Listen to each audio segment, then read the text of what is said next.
Our next presenter is Alison O'Dowd from Cal Poly Humboldt, and she's going to be presenting the Klamath Food Web Study and the Klamath Basin Field Course. All right, thank you, Crystal. And just start. Are you seeing presenter view? No, we're seeing the notes view. Okay, so I'm going to swap that. How about now? Yes, that's great. Okay, wonderful.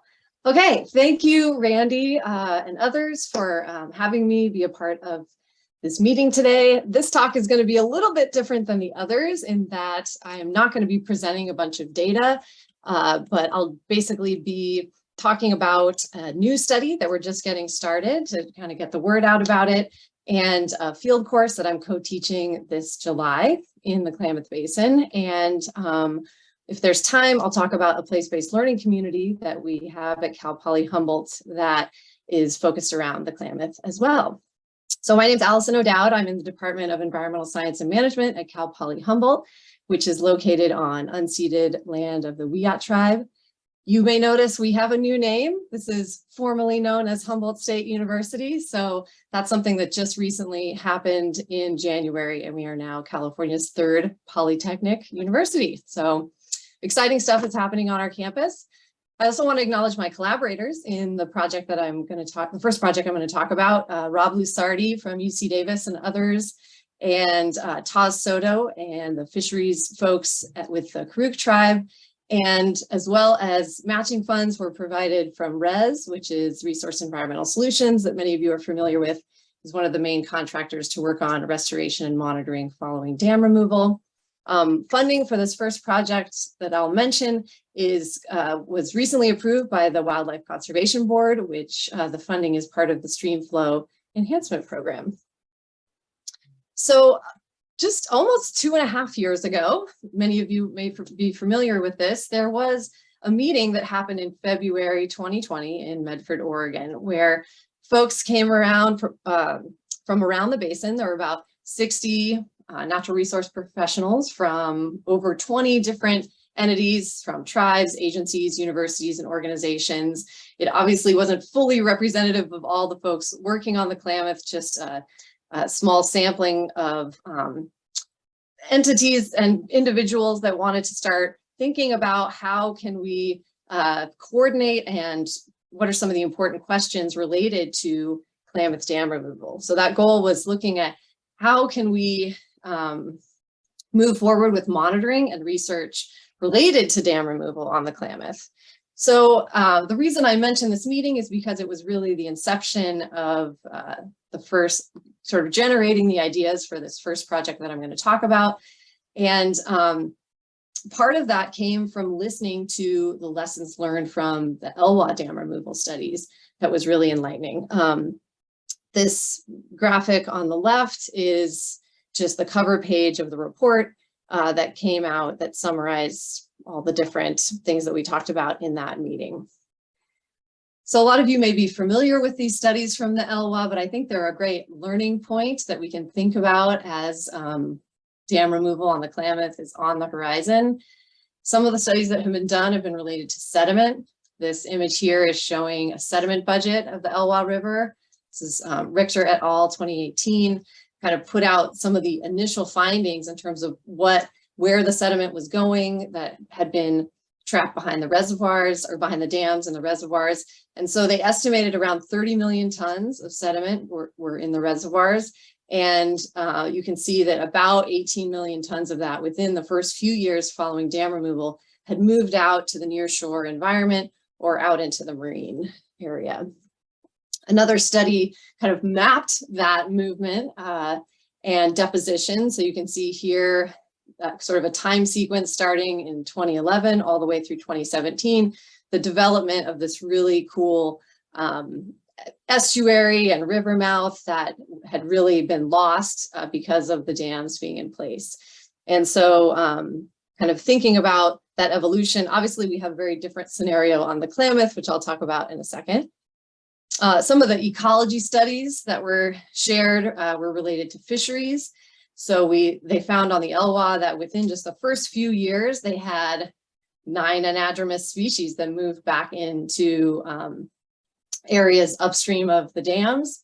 And so really nice like recolonization of using that habitat that had been lost.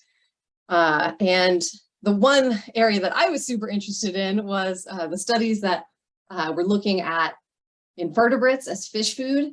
And so a study by Sarah Morley and others found that sediment that really, the river was slammed with sediment during dam removal, right? And so they found that there was reduced aquatic invertebrate prey densities in the mainstem elwha, so which are primary food resource for juvenile salmonids, but that salmonids were able to adjust their foraging behavior to surface feeding and also terrestrial prey from that were falling on the surface of the water, and also that those sediment tolerant taxa such as chironomids began to dominate the assemblages, and that the salmonids were able to take advantage of that. So as we, took those lessons from the elwha, how does that compare to the Klamath? Well, these are very different systems, right? The elwha watershed and also, how far up the dams are located are quite different. The elwha is much smaller, so you can see with the scale bars here, one's in kilometers and one's in miles. Sorry about that, but obviously the Klamath is massively huge compared to the elwha.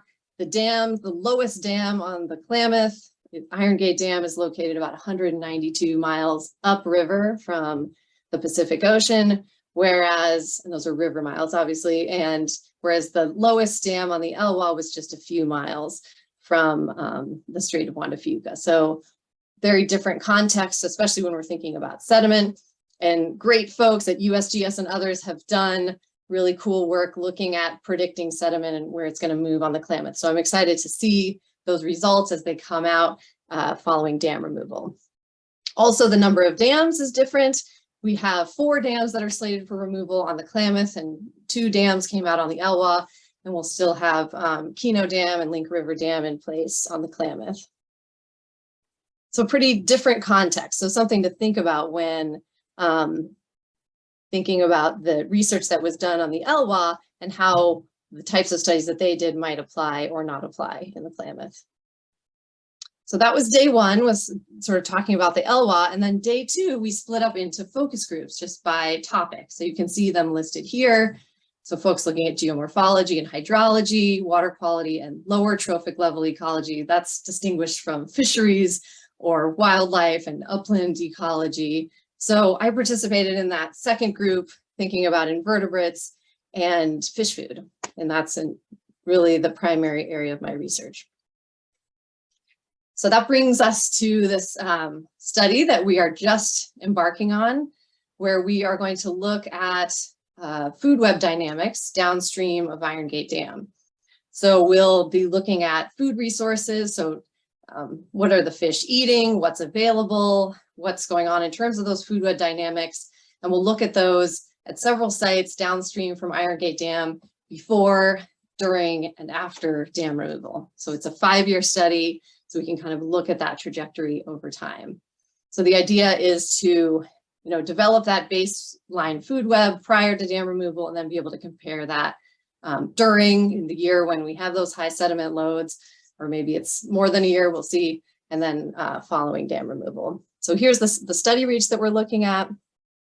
If you zoom in a little bit closer, the tributaries that we've selected as study sites are Bogus Creek. Obviously, Bogus Creek is right there at Iron Gate Dam, so that was a really important one to capture.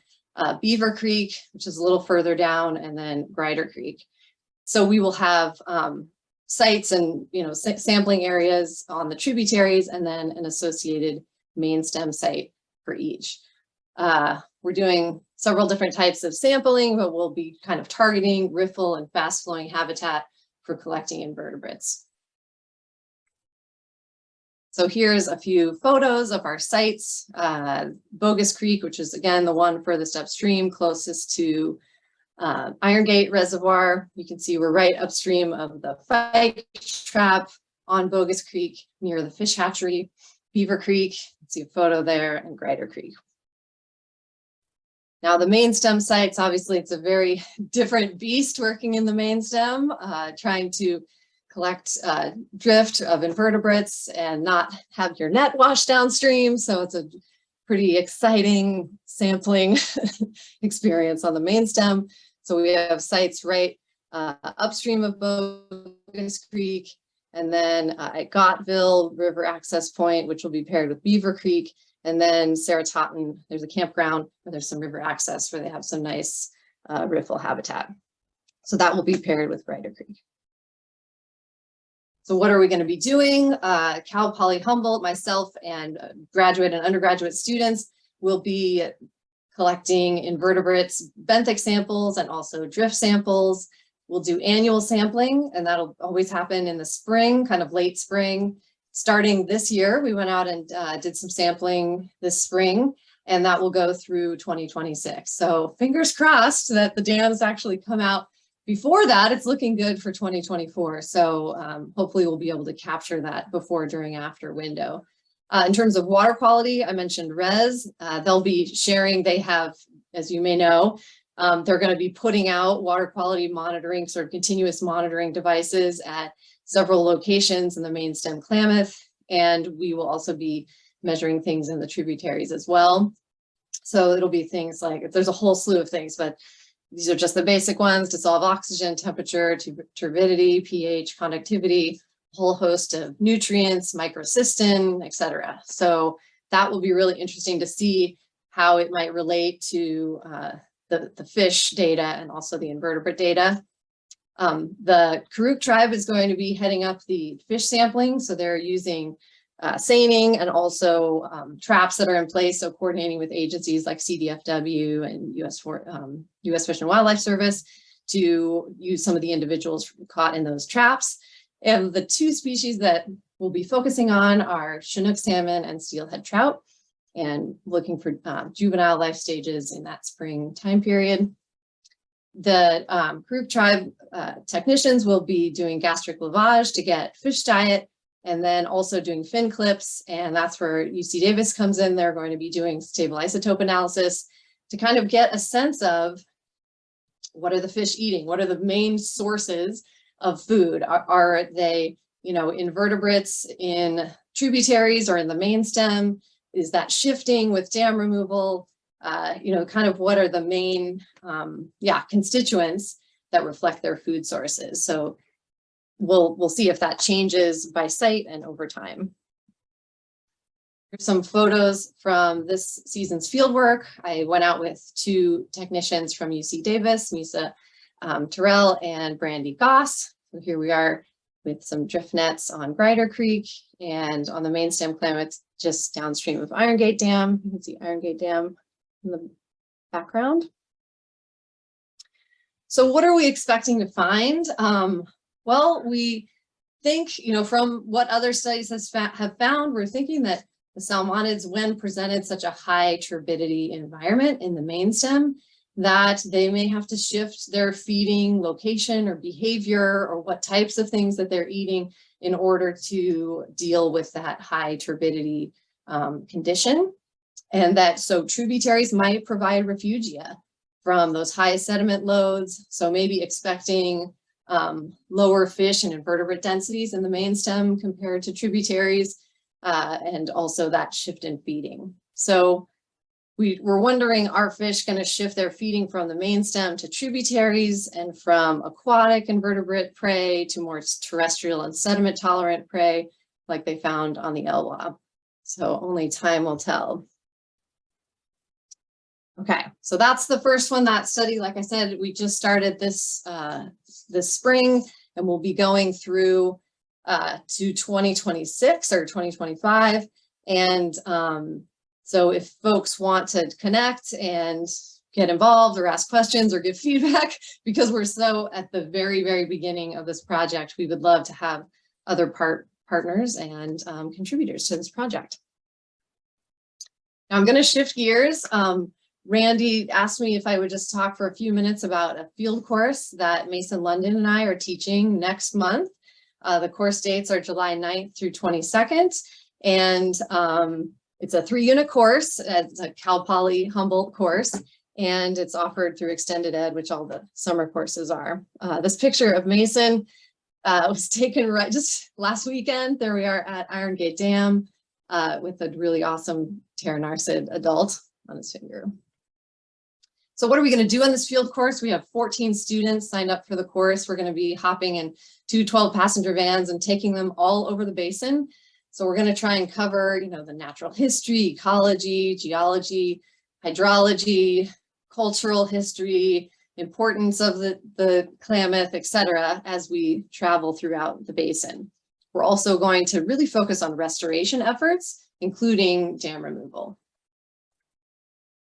So what are the course activities going to be? We're coordinating with lots of different entities to work on restoration projects, hike up to, in the Trinity Alps, looking at some lake environments, visit some waterfalls and different tributaries, but really meeting with professionals from many different groups in the basin so that students get a window into the types of groups and organizations that are working on the Klamath.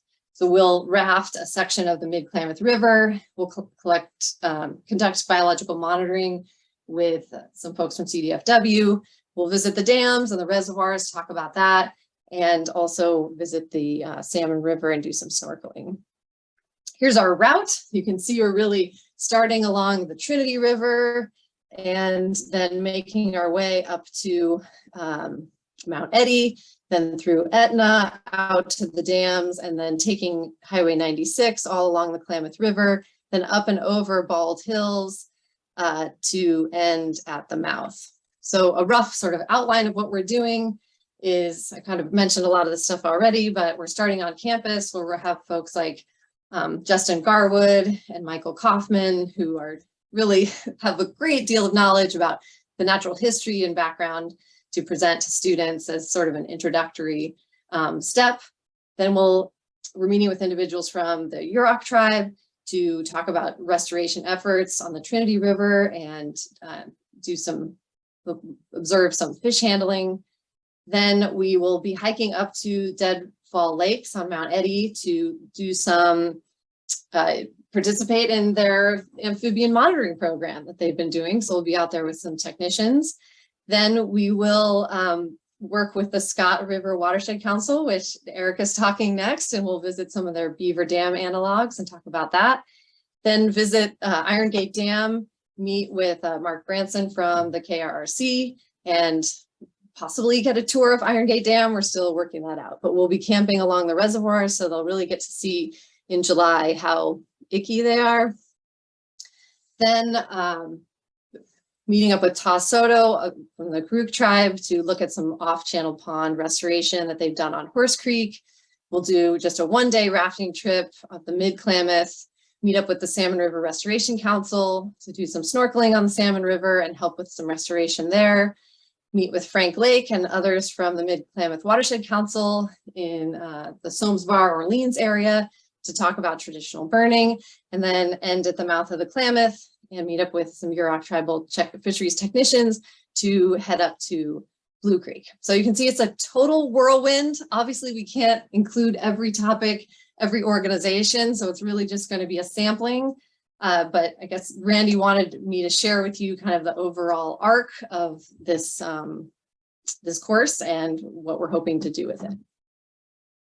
So the last thing I'm going to talk about is a first year program that we've been running at Cal Poly Humboldt since 2015. So this is our 7th year where we have been running a place-based learning community called Klamath Connection.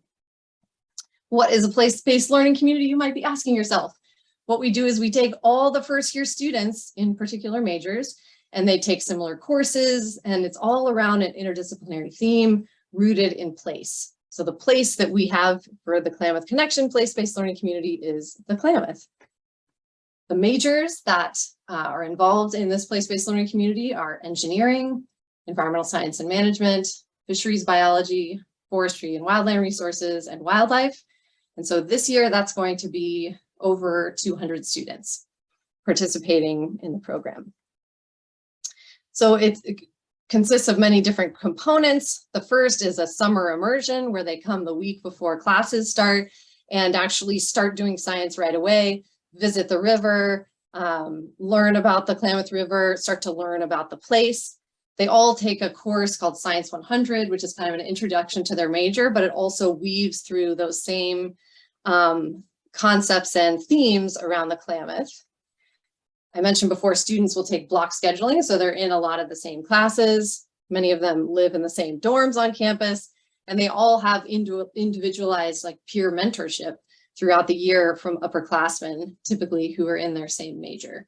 So we are not the first university to do a place-based learning community. There are many colleges and universities across the globe that do this, but it has really shown to be successful in terms of increasing retention and graduation rates and getting students to feel more connected to the place and to their major and to the university, et cetera, to their classmates, to their faculty. So it's all about connecting folks together. So I think we do have a couple minutes. I'm just going to show a 2-minute video, but you can interrupt me, Randy, if I'm over time. But hopefully you can hear the audio on this. So let me know if you can't hear the audio. And start in a second. Okay. We hear it. Of course, it's getting stuck.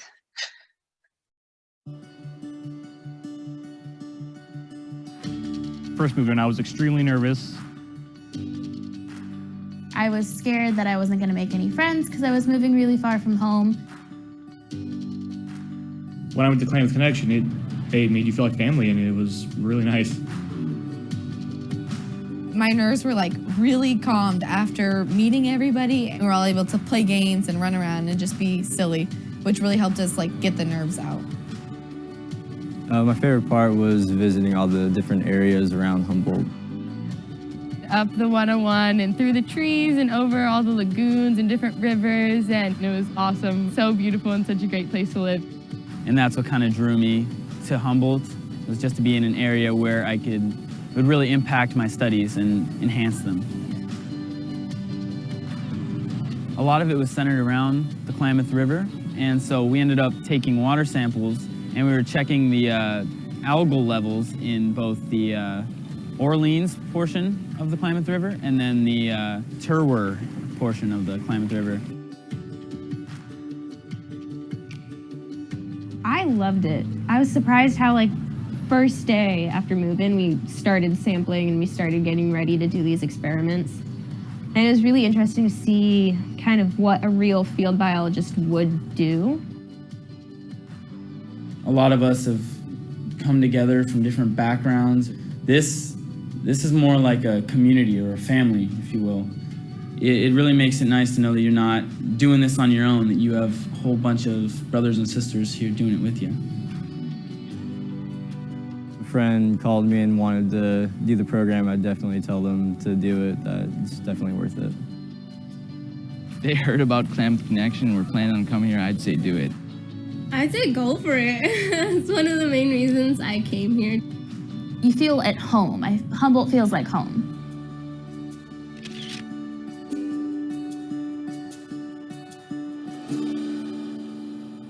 Okay, so obviously that's partially promotional video, so that's part of what's going on. But yeah, I just wanted to end there and just tell you a smattering of some of the things that Cal Poly is doing related to the Klamath. So I'm happy to take any questions if there are any. Thanks, Allison. This looks like a really great program. Makes me want to go back to school.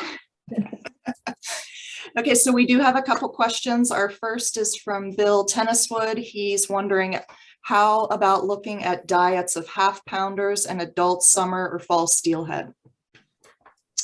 Yes, all of that. You know, part of that is limited to funding and what we have the capability to do. But I think we do have some wiggle room to look at some different seasons and get a handle on some of the different runs. So I think that is a possibility for sure in terms of, you know, pursuing some of those other questions. So yeah, great suggestion. He had a second question. You showed a great picture of a salmon fly. Any idea how they fared on the Elwha? And they are incredible on the Klamath. I agree. Arson. Oh yeah. I don't know specifically about those. Yeah. Yeah. I'm sorry. I can't answer that question, but they are amazing. It's an amazing taxa for sure. We have another comment. Sorry, I lost it here. From Lawrence, and I apologize, I cannot see, Lawrence Lesser, and he's saying that I am a Johns Hopkins AAP student, and I will be going on the field course this upcoming July in the area. Yes, there is another field course in the Klamath that's happening in June that is taught through, I don't remember the university, maybe it is Johns Hopkins. Yes. Yeah, that is focused more on, visiting glaciers and hydrology and things like that. So the Klamath is a natural classroom. It's exciting to see other courses take place there as well. And then our last comment is from Damian Ebert. While there has been recolonization of the Ewa, the next level of resolution shows that, based on fisheries data presented at the Oregon AFS meeting this spring, it showed that about 85% of the Chinook returning to the Elwha were of hatchery origin. It doesn't look like the natural production is really happening there in large numbers yet. I don't know if you have any comments on that. No, that's great information. And it's a good thing to keep an eye on and see how that will differ in the Klamath for sure. I know they are planning to expand Fall Creek hatchery as kind of, a little bit of offsetting that the Iron Gate hatchery. So it'll be interesting to see kind of those ratios and how that compares in the Klamath. Yeah, thanks, Damien. All right, that concludes it. Thanks, Allison. Great, thanks everybody.